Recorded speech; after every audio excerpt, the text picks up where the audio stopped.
All right, I will say good morning, a good tevach. It is such a schos Baruch Hashem to be able to continue another week of learning, beginning by thanking all of our incredible sponsors. We dedicate our learning first off in this schos for Refuah Shalema for Zechariah Dov ben Perel Shira. Meretz Hashem, we hope that this little boy has a complete refuah together with Kol Cholei Yisrael. We thank our Talmud Torah sponsors for the month of Menachem Av, Benjamin and Elise Wall from Netanya Eretz Yisrael for dedicating all the Shurman Drashos this month in honor of Moshe Abramson and Jeremy Lassin, who make the Shiurim available to all those outside of our physical base measures. To thank our week of learning sponsors, Said and Sima Hakin for Refuah Shalema for Avram Ben Zinat and for the Hatzlacha for the entire family, and to thank Michael and Linda and Leah, Edidin, in memory of Leah's brother, Yonasan Siegel, Yonasan Ben Yosef, Zichron Livracha, whose yahrzeit is on the 11th of Av. We hope that in the merit of our Talmud Torah, the Neshama will have an aliyah, the family in Nechama. And to thank Menachem and Susie Schoenfeld for dedicating the Mizonos this morning in memory of Rabbi Weingat, Zichron Livracha. We hope that in the merit of the brachas, in the merit of the Talmud Torah, and Neshama will have an aliyah and the family in Nechama. But with that, let us begin. We have Baruch Hashem a lot to do today. I'm sorry, say it again. In honor of Shalom Melech. Did you send me this of Shlomo HaMelech? No, I'm not. I didn't. I'm sorry. Winston. I'm going to do this. Okay. Oh, got it. I'm sorry. I didn't see the whole sponsorship. I'm sorry. So I'll leave for the neshama of Reb Shalom Zev ben Reb David Aryeh Weingat and in the schos of Shlomo HaMelech. Beautiful. Okay, great. Excellent. Can't go wrong with that. It's not gonna bad. Hey, so let us begin. So we have a lot to do today, Baruch Hashem. So today's daf is Samech Ches 68. We are picking up in Meretz Hashem on Samech Zayin Amud Beis 67b. We are picking up 2, 4, 6, 8, 9 lines up from the bottom. Let's go.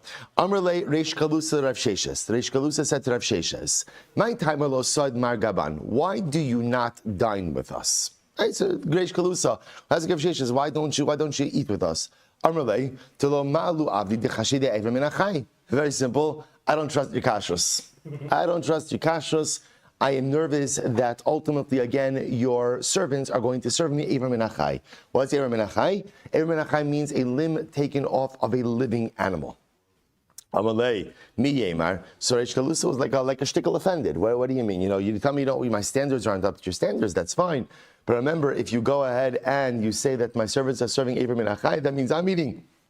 Tarfa says, well, Amalei hashta machviralach. So Rav Sheshes says, Reish Kalusa, I'll show you. Amalei Shamei. So Rav Sheshes says to his servant, Zil Genuv. I see the chadakara mechiyusa. I see like. So we'll say, so now what happens? So Rav Sheshes had an interesting idea. He told his servant, go, the servant says, Kalusa, I'm preparing an animal. Go and steal one of the limbs of the animal and bring it to me. Okay. I su tzlasa kari. I su a kame. So what happens? So we'll say, so now the Reish Kalusa servants are preparing food. They can't find one of the limbs of the animal. So what do? They bring out the tray of food, and there's only 3 legs. 3 legs. Amar lehu balas shloshas raglaim havi.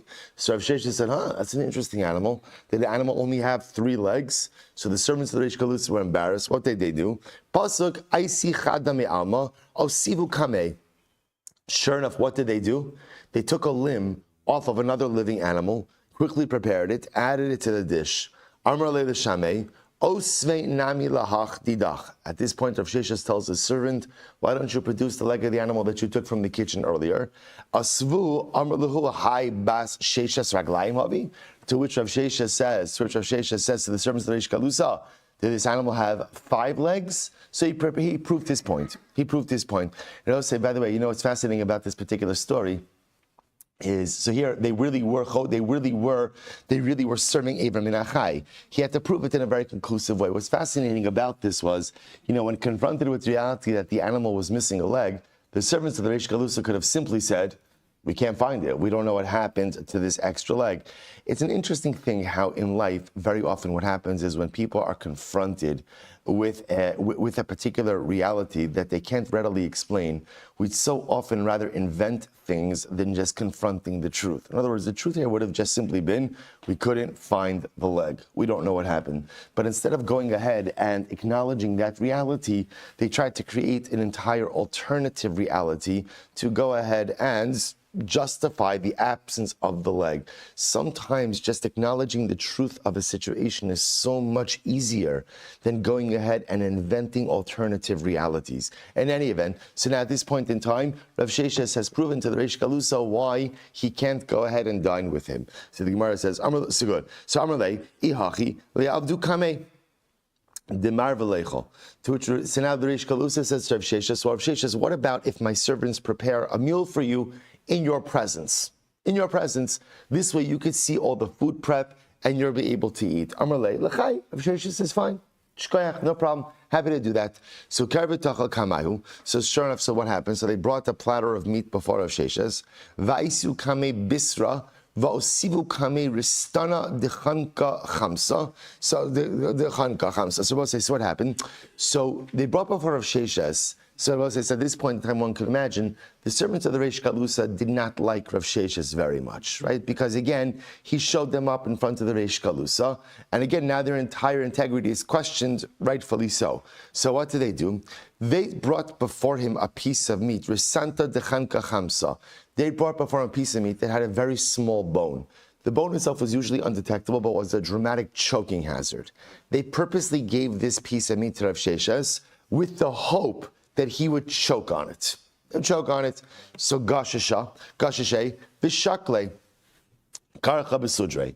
So Rav Sheshes, and I will say obviously Rav Sheshes himself is on heightened alert because he recognizes the servants of the Reish Galusa do not like him very much. So what did he do?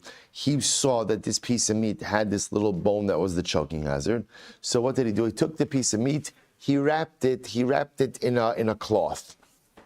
Lebazar the achal. So again, let's say he wasn't going to make a big deal out of this, but obviously he also wasn't going to eat the piece of meat. Now the servants of the Reish Galusa realized that he did not eat the portion they prepared for him. So what did they do? So we'll say, so they were trying to show now that Rav Sheshes is just interested in making problems. Because he accused us of Eiver Menachai. Fine. So he won't eat food that we prepare. And even when we prepare it in front of him, he's still not eating. So Labasar Da'achel Amrlei, after the meal was finished, they said, Tap of Sameches, Rabbi say, Ignav Le Kasa de Kaspa. Somebody took a silver cup.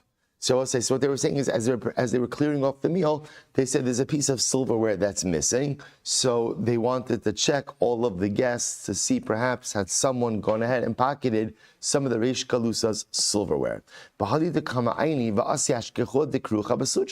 So as they're searching all of the guests, which must have been an interesting experience, right? So they're searching all of the guests.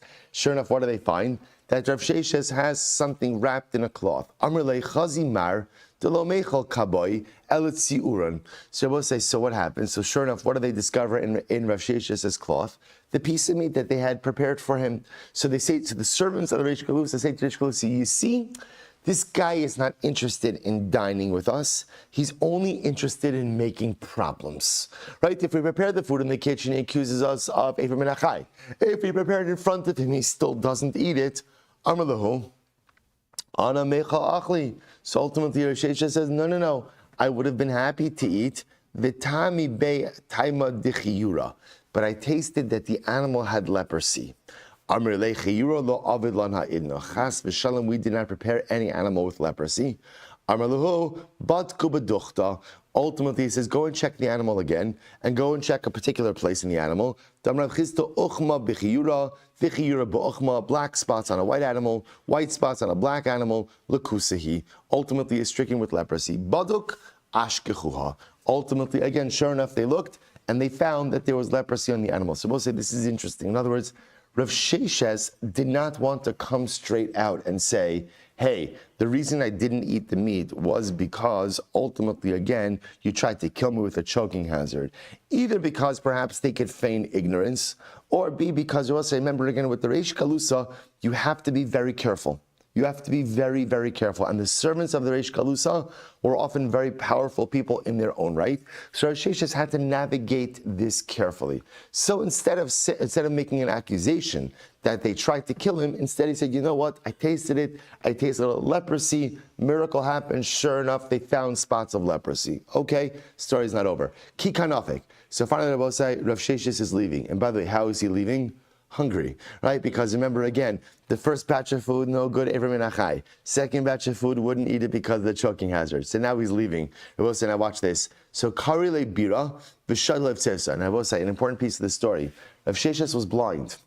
Rav Sheshes was blind, which is the other reason they thought they could get him ultimately with the choking hazard. So I will say, so now if you could imagine, the servants of the Reish Galusa are totally fed up with him. So they want to be done with him. So what do? An interesting plan. They dug a deep pit. They covered it with a mat reed because they figured what happens. Rav Sheshes is blind. He's just going to walk right into this trap and fall to his death. Siki kanafik karile bira v'shadle tzifsa iluya amrile le'seimar le'nach. So as they're leading Rav Sheshes out, they said, you know what? Why don't you come over here and rest a little bit before you leave? And their goal was to have him walk literally right over the mat reed, fall into the pit, and die. Nachar le Rav Chisda me'achore. So I will say, ultimately, again, Rav Chisda, nachar literally means like snorted. Rav Chisda snorted from behind Rav Sheshes. So he made like a startling sound. So this caused Rav Sheshes to pause. So the Gemara says, so Rashi says over here, Nochile Rav Chisda asulo simin. And I will say, so okay, we'll come back in just a moment. So Nochile Rav Chisda me'achore. Amrele liyinuka. So Rav Sheshes stops. There had to have been a child in proximity. And Rav Sheshes says to the child, Pasek le psukech, tell me, what are you learning? Tell me the pasek that you're learning in Cheder. So Amrele, Niteilecha al yamincha o al smolcha. The pasuk he was saying about say was from Shmuel Beis. What does the pasuk say? Pasuk said, go to your left or go to your right. Just don't what? Don't go straight. Right? Amrele l'shamei my kachazis. So Sheshes says to his attendant, what do you see in front of you? Amrele tzifsa deshajia. Says, I see a reed mat on the ground. Amrele hadramine. He said, you know what? Let's go around this. See, he averted the trap. So the basar dinafik, after left the house of Reish Galusa, Amalei Rav Chisda, mina havayada. So Rav Chisda, so I will say, now here's what's interesting. Rav Chisda was one of the Gemara says who snorted. Now, what's interesting about this is as follows. Did Rav Chisda know what was happening or not? Right? So the story makes a little bit more sense if you say Rav Chisda knew what was happening and he snorted. But I will say, but there's also, you could also read this story as understanding that Rav Chisda did not know what was happening. He just was, sometimes people just make loud noises, right? I don't know, he was blowing his nose, right? Or he was coughing, or he just, whatever, he was clearing his throat. So he just made a loud noise. So we'll say, if you go with this idea that Rav Chisda did not know what was happening, so literally again, at the moment that Rav Sheshes is walking, so Rav Chisda goes ahead and makes this loud noise. It causes Rav Sheshes to pause. Number one, you snorted. Second of all, again, the kid, right? When I ask the kid what he's learning, and he tells me this pasuk, go on the left and go on the right. Furthermore, the servants of Reish Galusa, they've already tried to literally, again, kill me once, give me Eivrim and Achai a different time. So pretty much, if you could imagine, like my antennas are up, right? I'm up, I'm a little bit choshesh. I'll say, by the way, I just will point out, if you go with the understanding of the story, that Rav Chisda did not know what was going on. So just it happened to be, he coughed, he sneezed, he snorted right at that moment. So I will say, the godless of Rav Sheshes is like this. Whenever Rav Sheshes understood, whenever something out of the ordinary happens in life, you have to pause and wonder what it is that's going on. I will say, the Baal Shem Tov HaKadosh brings down, he says, a person only sees what HaKadosh Baruch Hu wants them to see in this world. And you only hear what HaKadosh Baruch Hu wants you to hear. So anything that happens to us in life, that we experience, is because HaKadosh Baruch Hu is trying to broadcast us a message. The difference is that often in life we just go through life oblivious to those things happening around us, so we miss messages all of the time.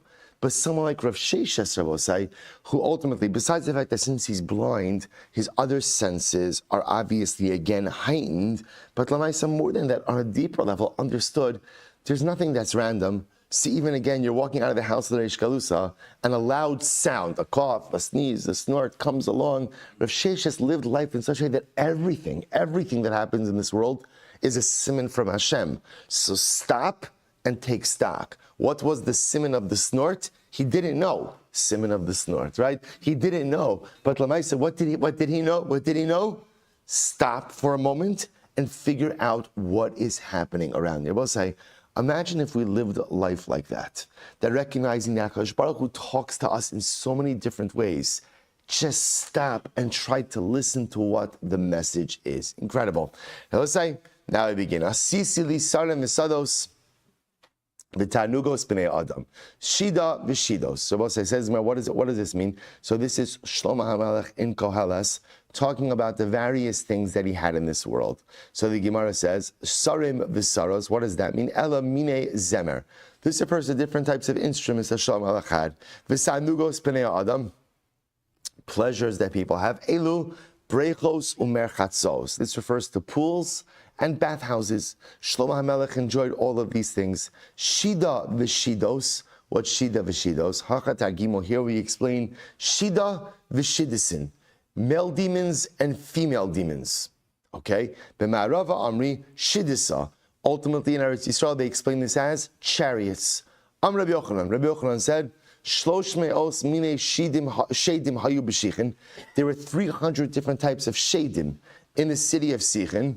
V'shida atzma ini yodea mahi. Rabbi Yochanan said, despite the fact that there were so many shedim in the city of Sichin, I still don't really know what a shade is.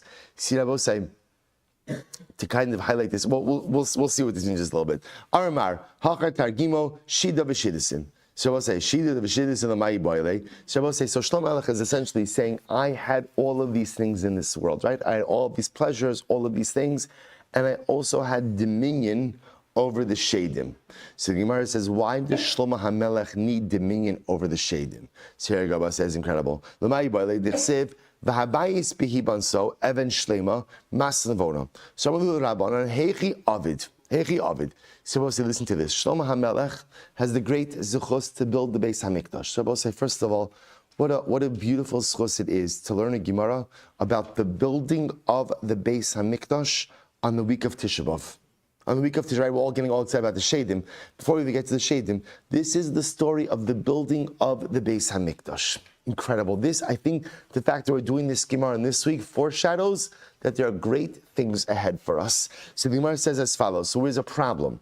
The Beis HaMikdash has to be built from stone. And obviously, I will say, when you quarry stones, so remember again, stones are, you're quarrying raw stones. You obviously have to cut them down to size. What's the problem? The problem, I will say, is you can't use metal. Now, let's talk about this just a moment. Really, the Iker Halacha is, you can't use metal on the stones of the Mizbeach. That's really what you can't use, right? So Shlomo HaMelech seemingly kind of globalized this concept and said, ideally, we shouldn't use metal for any stones. For any stones, right? And all of the stones used in the Beis HaMikdash should be cut without metal. So Shlomo says, how do you cut stones without metal? Amrulei Ika Shemira. There is the Shamir. But remember again, we already learned about the Shamir. We learned about the Shamir where? Meseches Sota. Right? Remember again, where do you learn about Meseches Sota? By the Choshen, by the breastplate of the Kohen Gadol. Remember again, you have to engrave the names. So remember again, Rashi quotes this whole thing. Remember again, what did we see? What was the problem? You can't chisel the names of the Shvatim into the stones of the breastplate. Why? Because if you chisel, what do? Right? You're diminishing the stone. So we'll say, so how do they do it? They did the Shamir. Remember again, the Meseches Sota says, they traced the name of each Shevet, and the Shamir, this creature, followed the tracing. So we'll say, what does the Shamir do? Essentially, the Shamir depresses the stone, causing the names to be there. Incredible. So the Gemara says, Iga Shamira, da'isi Moshe la'avne ephod. Amar lahu, So Shlomo says, okay, where can I get me a shamir? Right? You know, where does one pick one of those up? Where does one get a shamir? To which the Gemara says, so I see shida v'shidisin v'kavshinu adadi. So I say efshar diyadi umagalucha. So listen to this. So they say to Shlomo, here's what you need to do. You need to go ahead and get a shida and a shid, right? Get a male shade and a female shade. Rough them up a little bit, right? Apply a little pressure, and they'll spill the beans about where the shamir is. So what happens? We'll say, so that what happens? He gets a shade, a female shade and a male shade, applies a little pressure. What do they say? They say, we don't know anything. But Dilma Ashmedai Malka Deshida Yada. Maybe Ashmedai. Ultimately, again, the king of the shadim, maybe he knows. Okay? Amr lahu heichi isi. Where could I find Ashmedai, the king of the shadim? We're supposed to get ready for this story. Amr lei, so listen to this. They said, so this is now this regular. Essentially, what Shlomo did is Shlomo turned. He turned shadim, right? This is like the first, witness protection program, right? So he turned them, right? So they go ahead and they give up their king. Where can we find the king? Amr lei isi betura plan. Isi betura plan. They said he lives by a particular mountain, right? Karile Bera, Omayele Maya. So here's what you need. So Ashmedai lives by a mountain. He has dug for himself a pit in which he keeps water. Omechasya betinra, vechasme begushpanke. So as I said, what does he do? He covers up his pit, his water, in order to well. He dug a well for himself. So he went ahead and he filled up, right? He dug a pit, he filled it up with water, but he sealed up his pit and he puts a seal on it, right? He literally seals it up with clay. Betinra, vechasme begushpanke, and he puts his seal on it to make sure that no one tampers with his water. The Chol Yoma, now we'll say, what does Ashmedai, the king of Shadim, do? The Chol Yoma, Salik l'Rakia, every single day he goes up to Shamayim. The Gar Mesifta d'Rakia, we'll say he learns in the morning, right? The first thing he does is he goes up and he learns in the heavenly academy. The Mesifta d'Rakia. Then the Nochis La'ara, the Gomer Mesifta Da'ara. So what says incredible. So morning Seder, right? First Seder, Ashmedai goes and he learns in the Yeshiva Shalmala. Second Seder, he comes down to earth and he learns here in the yeshiva over here on earth. Va'asi Sarle Geshpanke. It's a lot of traveling. He gets thirsty. So what happens? He goes to his pit. He examines his seal to make sure it's intact. Omegalile Vishasi. He uncovers it. He drinks. Umechasile, then he covers it back up. V'chasim le va'azil. And then he goes in and he covers it back up, puts back his seal, and then he moves on with his day. I'll say this is how Ashmedai, the king of Shadim, spends his day. So what does he do essentially the entire day? He's learning. In the morning in Shamayim, in the afternoon on earth. So the Gemara says, so what happens? Shadru Benayahu ben Yehoyada. So Shlomo decides to send Benayahu ben Yehoyada. So obviously, again, what does Shlomo need? What's Shlomo's goal? He wants to capture Ashmedai, the king of the Shadim. We'll say, to be clear, not because he's looking to rule over the Shadim. He just needs a piece of information from Ashmedai as to where to get the Shamir. So what happens? He sends Benayahu ben Yehoyada. So Benayahu ben Yehoyada was the head of the Sanhedrin, also the head of Shlomo Melech's armies. So Yoivle Shushilta dechakik alei Shem. He gave Benayahu two things. Number one, a chain with the name of HaKadosh Baruch Hu on it, va'az kasa dechakik alei Shem, and a ring with the name of Hashem as well. Now, both say, why does he need both of these things? So the Maharshal comments over here. The Maharshal says, so I should tell you two Maharshals.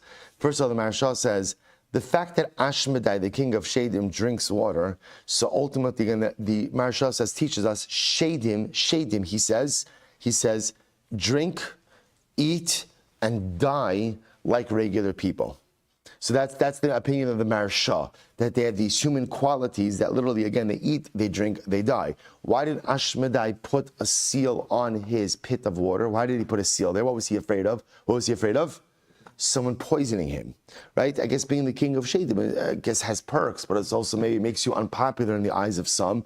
So I will say, so the Maharshal says, why else is he putting a seal? Why else is he putting a seal ultimately again over his water? So the Maharshal says, you see from here that they eat, they drink, and they die like regular people. So therefore, again, the chain is obviously there to capture Ashmedai. What about the ring? So the ring is there for personal protection of Benayo ben Yehoyada. Okay, so what happens? Well, it's incredible. So what happens? So Shlomo gives him a chain that has the name of Hashem, a ring that has the name of Hashem, the Gavavei Da'amra, balls of wool, you'll see why, Vizikite Chamra, and skins of wine, wine skins, in other words, bottles of wine. Azal, so we'll say, listen to this plan. Listen, how do you capture Ashmedai, the king of Shedim? So this is incredible. Azal kara bira mitasai v'shafchinu l'mayis. So first of all, so the part the Gemara skips over here is Benayo ben Yehoyada found the home of Ashmedai. Right? He finds the pit that Ashmedai stores his drinking water in. So what does Benayo ben Yehoyada do? So he finds the pit. He digs a lower pit. So essentially what he does, boss is ingenious. He digs a lower pit and he bores into the pit of Ashmedai from below. So what does he do? First thing he does, he drains Ashmedai's pit. Okay? And then after he does that, and he plugs up the hole though with this tuft of wool, with these balls of wool. Okay, that's step one. Step two, the karibira meilai v'shatchinu lachamra v'tamrinu. Then what did he do? He digs a second pit. This second pit, I will say, was at an elevation that was higher than Ashmedai's pit. So essentially what he does is, if you can imagine, he digs a higher pit and drills into the side of Ashmedai's pit. What does he fill Ashmedai's pit with? Wine. After he finishes, he plugs up the hole. So Rabbi says, now there's no evidence that ultimately, again, that Benayo ben Yehoyada was ever there. But now at this point, what he's done is he's drained the water, replaced it with wine. What does he do? So the Gemara says, Salek Yosef Be'ilana. Benayo ben Yehoyada now goes up, sits in a tree, waiting to see what is going to unfold. Ki asa, so now Ashmedai comes down from the Mesifta Dirakia, he comes down from learning in Shamayim. Sari Lugushpanka, he examines his seal to make sure that it is intact. Galye, and he saw his seal is intact, he opens it up. Ashkechei Chamra, he sees that now his pit is filled with wine. Okay, so Amar Ksiv Leitz Hayayin Homa Shechar V'chol Shogeba Lo Yachkamu Ksiv Znus Yayin V'tiro Shikach Leiv. So Ashmedai says, you know what? Was incredible. Ashmedai, the king of Shedim, essentially says, you know what? Wine isn't good for you. Wine isn't good for you. Wine makes people do foolish things. So Ashmedai again, therefore, feels that he is not going to go ahead and drink this wine, right? Wine makes a person do foolish things. If you drink, you're not going to become wise. Znus, right? Wine makes people do immoral things. So therefore, I will say he figures he is not going to go ahead and drink it. Kitzachi, he'll say, what's the problem? He became thirsty. Lo sagile. He couldn't hold himself back. And Rabbi say, by the way, the Maharsha points out, what did Ashmedai think happened over here? So the Maharsha points out, Ashmedai thought it was a miracle. Thought it was a miracle that HaKadosh Baruch Hu turned his water to wine. He thought it was a miracle. But Rabbi said, how incredible is it that Ashmedai himself wants to go ahead and display restraint and doesn't want to drink the wine. Obviously, I will say this is the only source that he drinks from. Right? There's nothing else to drink from right now. So Lamaisa, again, he held that as long as he could, but at a certain point he can't anymore. So what does he do? Ishti, he drank. So Rava, he got drunk, Vigana, and ultimately he fell asleep. Nochis asa shada be'shushilta sasme. So I'll say, so what happens? After he falls asleep, and Benayo ben Yehoyada comes down from the tree, throws the chain around Ashmedai and closes the chain on Ashmedai. Ki Isar, when Ashmedai woke up, Hava Kamifrazal, he was thrashing around. Amarle, Shma Demarach Aloch, Shma Demarach Aloch. So Benayo says to Ashmedai, there is no point in trying to escape. The name of your master, i.e. the name of HaKadosh Baruch Hu is upon you. The name of HaKadosh Baruch Hu is upon you. Ashmedai, you're captured. Okay? So we'll say, so what happens? So Kinokidle. So therefore, again, we'll say, if you can imagine the scene, Benayo ben Yehoyada is leading Ashmedai, the king of Shedim, back to Shlomo HaMelech. So what happened? Kinoket leva asi mata dikla chaf beishaje. As they're walking, Ashmedai brushed against the palm tree, and the palm tree was uprooted. Mata lebesa shaje. He brushed against the house came down. Mata gabe kuba dahu armalta. They were about to pass by a hut of a widow, right? A small hut of a widow. Nafka amadeis tichanina lei. Shabbos says, so what happens? This widow who owned this little hut, she's watching what's happening here, right? And she sees that what? She sees that Ashmedai went ahead and already knocked down a palm tree, knocked down a house. She realizes that her house is in her hut is in the way, and Ashmedai is going to go ahead and knock it down as well. So she comes out and she begs Ashmedai not to knock down her hut.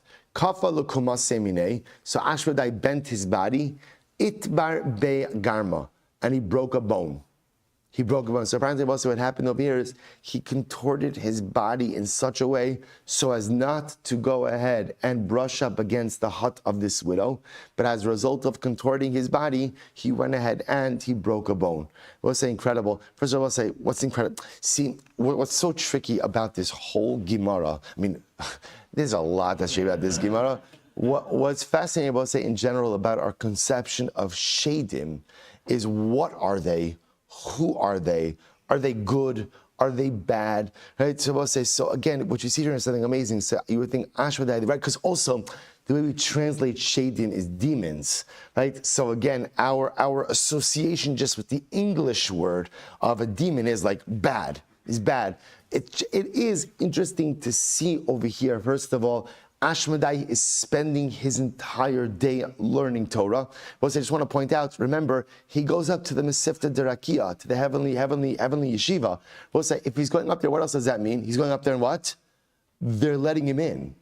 Right? It's the say they're letting him in. The fact that you're letting him in means that not everybody gets in there. So that they're letting him in, which is incredible. The fact that he displays this incredible compassion towards this almana is incredible. So again, this is the peculiar nature of Shadim, which again we'll talk about. Amen. The Gemara says as follows: Amar Haynu Dichsiv Veloshon Raki the Shabagar. We'll say this is the meaning of the pasuk in Mishlei, that a soft word could break bones. Now, I will say, now, really what Shlomo HaMelech meant when he said that is that sometimes, right, you could accomplish so much more with a soft word than you can with brute force.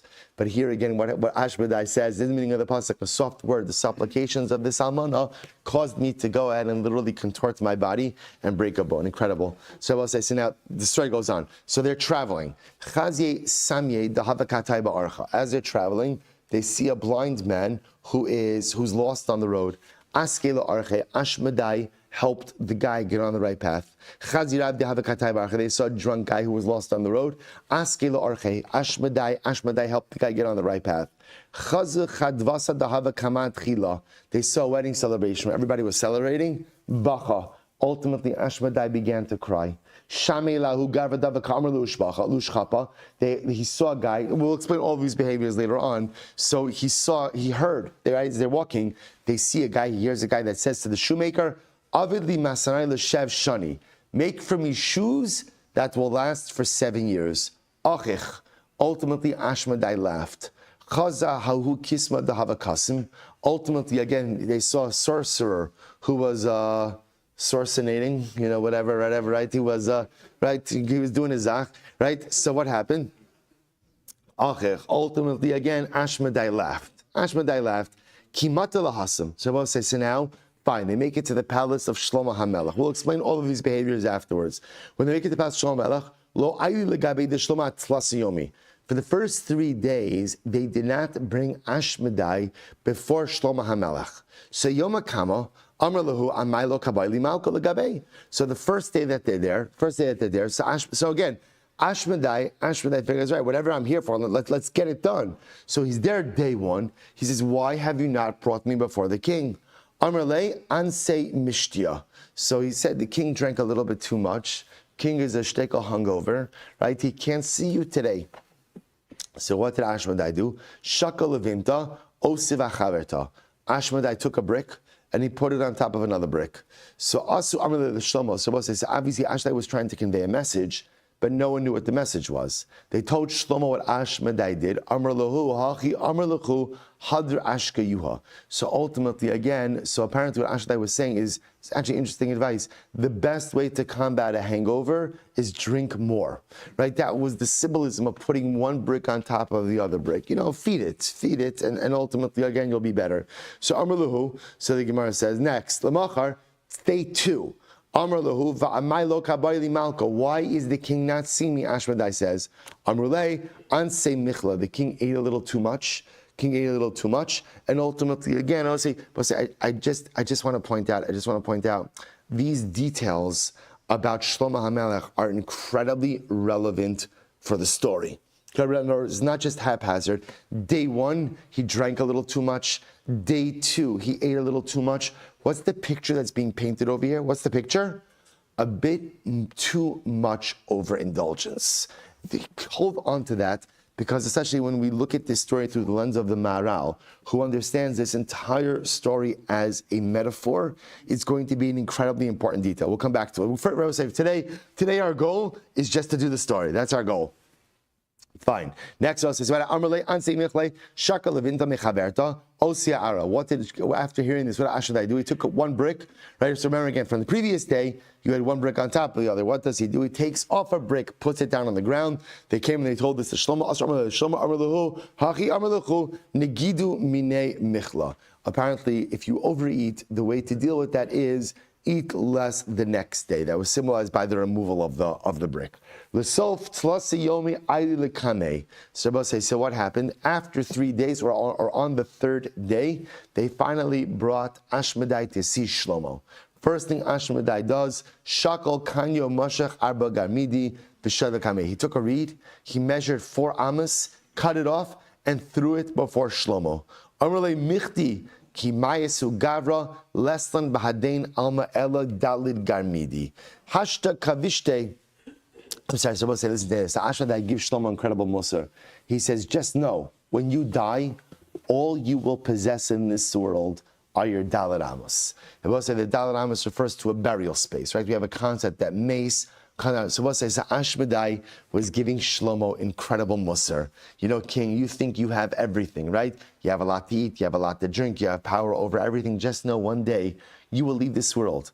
And when you leave this world, you take nothing with you. You don't take any of the wealth. You don't take any of the riches. You don't take any of your power.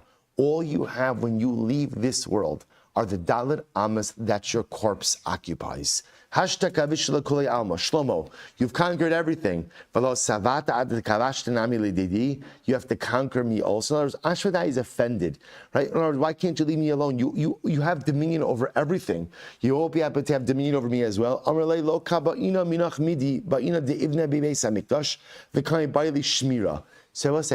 Shlomo says, Ashmedai, I'm not looking to subjugate you. I just need something from you. I am tasked with building a Beis HaMikdash, and I need the Shamir. Amar lei l'didi lo masrli l'sar diyama masrli. To which Ashmedai says, the Shamir has not been given to me. Rather, it's been given ultimately again to the Sara diyama, to the master of the sea. Rabbi say there's a concept that HaKadosh Baruch Hu has ministering angels who he puts in charge of different things. Sara Diyama, Bepashtos refers to the Malach, who's in charge of the sea. And I will say ultimately again, the only person or the only entity that Kadosh Baruch Hu gives the Shamir to, or the Sara Diyama gives the Shamir to, is to the wild hen, to the wild rooster. Wild rooster. So the Gemara says, say why? Because everyone knows the wild rooster is good to its word. When it borrows something, it's always going to give it back. Umay Avid Bey, what does the rooster do with the shamir? Memati le letur the less spacious. So the rooster, he takes the shamir to a mountaintop where there's no habitation or vegetation. And what happens? Umanach leashina de tura, upaka tura. So and takes the shamir, puts it on the top of the mountain. Now what happens when you put a shamir on top of a mountain? It splits open the mountain. Upaka tura. Then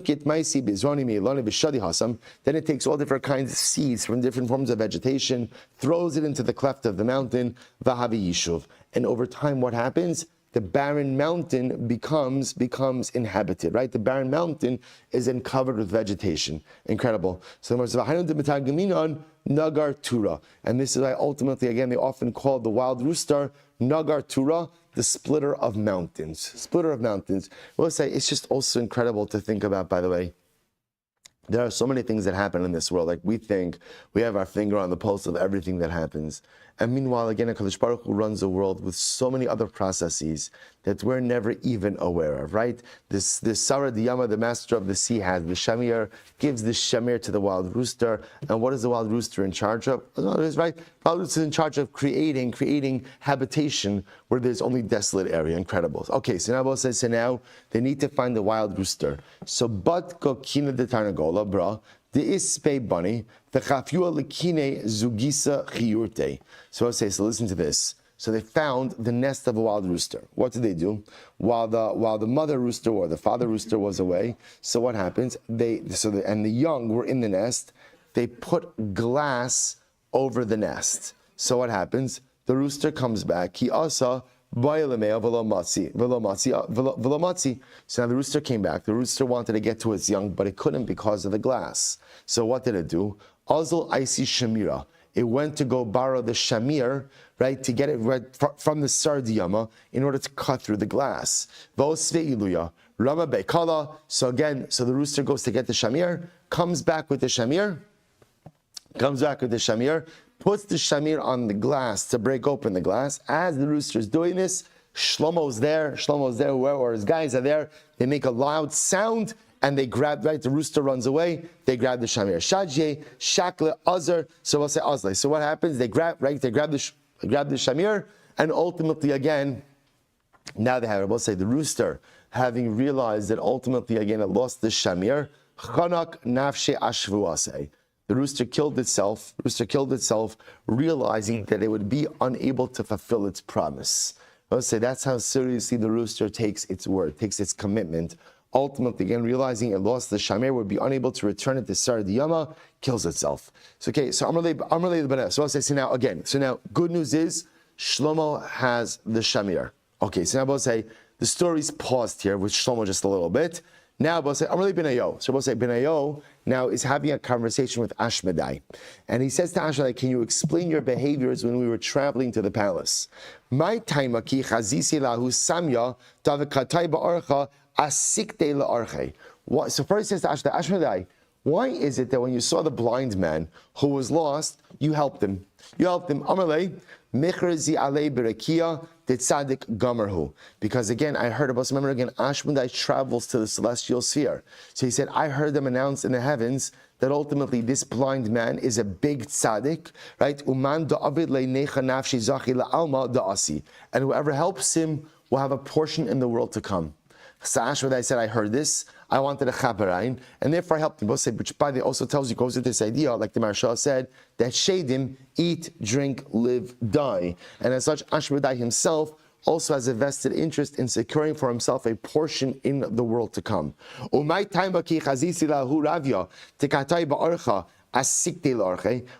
when we saw the drunk guy wandering around lost, that you helped him get on the right path? They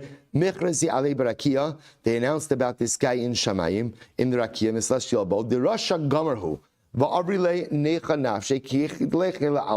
So ultimately, again, and I gave him benefit in this world, because even the greatest Rasha has certain zechuyos. Ashmedai said, I gave him some benefit in this world by helping him out. This way, again, he would have no portion in the world to come. Okay? My time Bachis. Why is it when we passed by the wedding celebration, you cried? Why did you cry? Amrle baya memis gavin begot lasin yamin. Obayis lemintar liyavam katan tleisashnin. Ashmedai said, I saw prophetically that the chassan was going to die within 3 days. And ultimately, again, his surviving brother, because the wife would have to do yibum, the surviving brother was very young, and she was going to have to wait 13 years in order to be able to do yibum. Shabbos say, also interesting, right? The empathy that Ashmedai has towards this woman who's going to lose her husband in just a few days, and then be locked waiting for yibum. My time kishamati lahu gavra. Why Aved li masanai l'shev shnin achichas. Why is it that when you heard the guy asking the shoemaker for shoes that would last for 7 years, why did you laugh? Amrle hahu shiva yomi lesle. This guy doesn't have 7 days. Misani l'shev shnin boy. Does he need shoes for 7 years? It will say, what a profound Gemara. Now, again, whether Ashmedai was actually saying this guy was going to die in 7 years, the Maharsha seems to understand that Ashmedai was more laughing at the fallacy of control of the human condition, right? What he was saying ultimately again was people, he's like, Ashmedai says, I don't get these people, right? Human beings operate as if they have some type of secure, guaranteed future, right? As if you need shoes that'll last for 7 years when you literally don't know what's going to happen in the next 7 days. We'll say a very profound Gemara, right? We all struggle with this. On one hand, not to plan for the future is reckless and irresponsible. But on the other hand, to only plan for the future and not to go ahead and pay attention to the present is equally as reckless as irresponsible. We don't know what the future holds. Therefore, I will say again, the only thing we know we have right now is the present. That's why, again, so much of life is about maximizing the present, because it's the one thing you have in front of you and the one guarantee you have. Anything past the present moment, you absolutely have no idea what life is going to bring your way. That's why I will say, the Gemara says, don't say when I have time I will learn, because perhaps you will not have time. Never go ahead and kick down the road things that need to get done now, for one never knows what the future will bring. So Ashadai was laughing about this. Really? You need shoes that are going to last for 7 years? Tell me, what's happening in 7 minutes from now? What's happening in 7 days from now? Don't worry about shoes that are going to last for 7 years, but rather worry about maximizing the present moment. So profound. So the Gemara says, "My time kisma achichas." Why is it that when you saw that sorcerizing, that you were laughing? Amrale, let's listen to this. Tahavi Yosef abe gaza de malka likso my diika to say. Now let's say, listen to this, because he saw this sorcerer. What is this sorcerer trying to figure out? Sorcerer trying to figure out all the secrets of the universe. Meanwhile, Ashmedai is laughing because he doesn't realize that guy is sitting right on top of buried treasure of the king, right? He should stop sorcerizing about what's going to happen in the future, right? And start thinking about literally again, right, what's right underneath him. I would say, by the way, that's also, it's the same motif. It's the same motif. Why? What's the sorcerer trying to do? The sorcerer trying to figure out the hidden things, right? The hidden information, the future. You're sitting right on top of buried treasure, right? They will say, what an incredible metaphor for life. How often in life are we sitting on top of buried treasure, right? There are opportunities right in front of us. There are brachas right in front of us. But often again, my head is over here, my head is over there. I'm thinking about this, I'm thinking about that. I'm worried about the future. And meanwhile, again, the buried treasure is literally right underneath me. But I'm so preoccupied with so many other things that I don't see the beautiful treasure literally, that is right underneath me. So I will say, I guess the difference between Shadim and people, here's the Shadim and people, is that people are often myopic and only see, or I should say, often miss to see what is right in front of them. Shadim, maybe because they have the ability to travel between heaven and earth, have the ability to see things in a much more global way. So Ashmedai finds himself laughing, right, at the short-sighted nature of the human condition. People sacrificing a present for some future they may or may not know.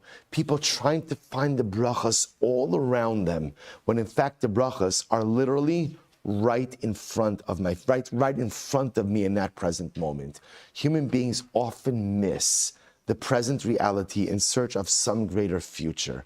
The Shadim see this and they laugh at the short-sighted nature of the human condition. It's incredible. So the Gemara goes weiter.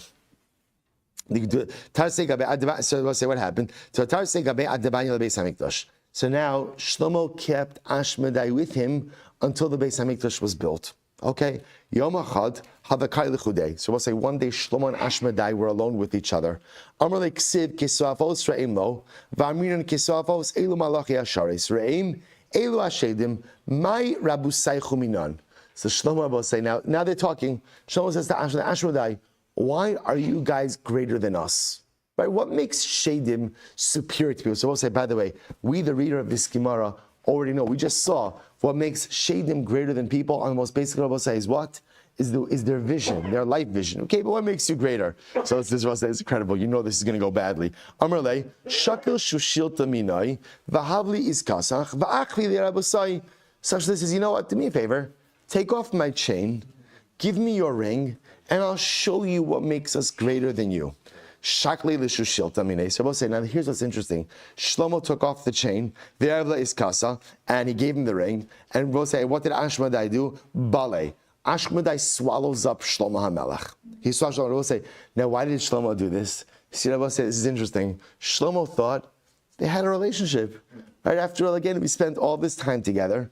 Right? You helped us. See, it's actually interesting. He actually thought they had a relationship. Ashmadai was like, are you kidding? You have me in a chain. We don't have a relationship. Right? I'm your servant. So the moment that Ashmadai had the ability to gather, he did. See, he swallows up Shlomo. Now, apparently, Shadim have wings also. He went ahead and he literally, again, I will say, if you can imagine, it's almost like he's positioning himself.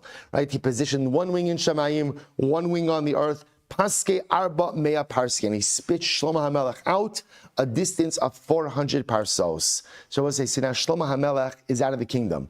Now we'll say, concurrently, Ashmadai assumes the form of Shlomo HaMelech. He makes himself look like the king. So he shaita Amar Shlomo ma yisron la'adam mecholam olo shia amol tachas hashemesh. V'zaya chalki mikolam ali. So we'll say, at this point, if you can imagine, by the way, Shlomo HaMelech is expelled to some foreign land 400 parsos away, and it's during this time in his life that he wrote in Koheles, what benefit is there man? What benefit does man have from all of his toil underneath the sun? Because we'll say now, Shlomo HaMelech essentially went from ruling over everything to being an anonymous no one in the middle of nowhere. Rabbi Shmuel Chadamar Maklo, Vechadamar Gundo. So we'll say all he had with him was either his staff or his cloak. So we'll say Shlomo HaMelech was literally a beggar. He was going door to door, and whenever he went, Kolecha Damata Amarle Ani Kohales Hayisi Melech Al Yisrael Yerushalayim. And wherever he would go, he said the same thing. By the way, it's me, it's Shlomo, right? I'm Koheles. I was king in Yerushalayim. So we'll say, so obviously everyone thinks that he's a nut. Right, he's going door to door. He's got nothing but a staff, nothing but a cloak, claiming that is Shlomo. Kimata gabe Sanhedrin. So my high. So they said usually crazy people don't keep repeating the same thing over and over. So there's this guy claiming to be Shlomo. He's repeating the same thing over and over and over. So they said, what's up with this? There must be something to this. So he said to Benayo, has the king called for you at all? Kasi, right? So the Gemara says, what happens? So I'm sorry, it's lo shalchulu. So lo. So Menayo says, no, the king has not called to me for a long time. Shalchuli l'makasa, kasi makala gavaychu. They send word to the queen. That's to return. Has the king come to you? Shalchuluhu in. Yeah, the king has come to us, has come to me.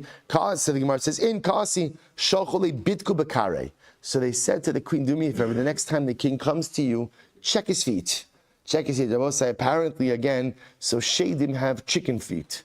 Shadim have chicken feet. Again, we'll discuss that more tomorrow. So shalchaluhu bemuki kasi, whenever the king comes to us, he's always wearing his socks. He never goes barefoot. V'katava luhu b'nidusayu, v'katava lami lebasheva imei. And the king is exhibiting an unusually ravenous sexual appetite that he's propositioning all of his queens and his concubines even when they're in nida. And he even propositioned his own mother. So we'll say, now the Sanhedrin realizes something is up. You have this guy who we thought was a nut, who's telling everybody that he's Shlomo HaMelech. The king is acting in a very strange way. So ultimately, what did they do? They called in Shlomo. They gave him a chain with the name of Hashem, a ring with the name of Hashem. He comes in, Shlomo comes in, Abosai, confronts Ashmadai, ki ayil chazye parach. Ultimately, Ashmadai sees the real Shlomo. What does he do? He flies away. So Abosai, we'll pause over here for just a moment. And we'll say, what to do with this whole story? I will just say, with this, I will have to end now, but I will just say something amazing. Isn't it fascinating? I will say, that ultimately, again, the way we're introduced to Ashmedai is how does he spend his days? He spends his days ultimately, again, morning Seder in Yeshiva Shalmala, afternoon Seder in a Yeshiva Shalmata, right? And again, helping people, empathy, and yet again, when he assumes the form of Shlomo Melech, what's the hallmark of his behavior? This ravenous, carnal, lustful appetite. So I was thinking about this yesterday. I was saying, if you look at the name Ashmedai, so I will say, what is Ashmedai? It's Eish Midai. It's too much passion. See, I will say, on one hand, an Ashmedai personality manifests itself in a ravenous appetite for Torah, right? Ultimately, again, he's learning in the morning, he's learning in the afternoon. And I will say, then, when he assumes Shlomo Melech, what is he doing? A ravenous appetite for intimacy, right? It's Eish Midai. See, I will say, the difference between Shadim, you know what the real difference between Shadim and people is? Shadim are too much passion. You see, the godless of being a human being, of being an ish, is the ability to temper your ish. Right? Remember again, I will say, what's ish? Ish is the ish with the yud. It's passion, but it's tempered passion because I bring the Ribono Shel Olam into my life. Difference between ish and shadim is ish midai. The shadim have too much untempered passion, which causes them to behave in extreme ways. The greatness of us, the greatness of Anoshim, of Ish, is the ability to take all of the passions that HaKadosh Baruch Hu has given us, to temper them with a healthy dose of spirituality, to use them in a directed way for personalistic growth, but never to allow them to do wrong. I will say, wow, we will have to stop over here for today. We're not finished yet. Emir Hashem. I will say to be continued. Shkoyach.